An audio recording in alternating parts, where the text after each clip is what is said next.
Life ഭവന പദ്ധതികൾ അട്ടിമറിക്കപ്പെടുന്ന Erattupetta municipal ഭരണസമിതിക്കെതിരെ ഇടതുപക്ഷ ജനപ്രതിനിധികളുടെ നേതൃത്വത്തിൽ കുടിൽ കെട്ടി പ്രതിഷേധിച്ചു.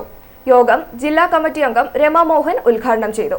ഈരാറ്റുപേട്ട മുനിസിപ്പൽ ഓഫീസിന് മുൻപിൽ നടന്ന യോഗം ജില്ലാ കമ്മിറ്റി അംഗം രമ മോഹൻ ഉദ്ഘാടനം ചെയ്തു. തമ്പുരാൻ എന്ന് വിളിക്കുന്ന ഒരു കാലഘട്ടം നമ്മുടെ സമൂഹത്തിൽ ഉണ്ടായിരുന്നു.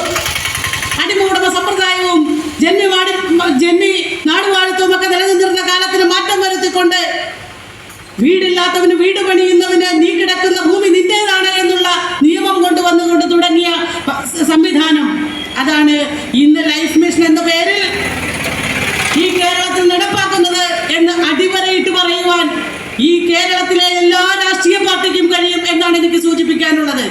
അങ്ങനെ ലൈഫ് മിഷൻ എന്ന് പറയുന്ന പദ്ധതി വളരെ മാതൃകാപരമായി വീടില്ലാത്തവർക്ക് വീട് നിർമ്മിച്ചുകൊണ്ട് കേരളത്തിലെ ഗവൺമെന്റ് എന്ന് പറയുമ്പോൾ ഈരാറ്റുപേട്ട മുനിസിപ്പാലിറ്റിയുടെ പ്രാദേശിക ഗവൺമെന്റാണ്, ഭരണകൂടമാണ് ഈരാറ്റുപേട്ട മുനിസിപ്പാലിറ്റി എന്ന് പറയുന്നത്.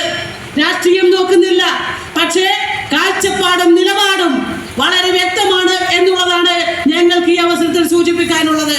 മുനിസിപ്പൽ കൗൺസിലർ പ്രിയ ഫൈസൽ അധ്യക്ഷത വഹിച്ചു. CPIM Erattupetta local secretary PA Shameer, LDF municipal convener Noufal Khan, CPI local secretary KN Noushad, local committee അംഗങ്ങളായ VP അബ്ദുൾ സലാം, സജീവ് ഹമീദ്, മുനിസിപ്പൽ കൗൺസിലർമാരായ സജീൻ ഇസ്മായിൽ, ഹബീബ്, സൗഹാന ജിയാസ്, റിസ്വാന സംവാദ്, KP സിയാദ് എന്നിവർ സംസാരിച്ചു. i4A ന്യൂസ് പാല.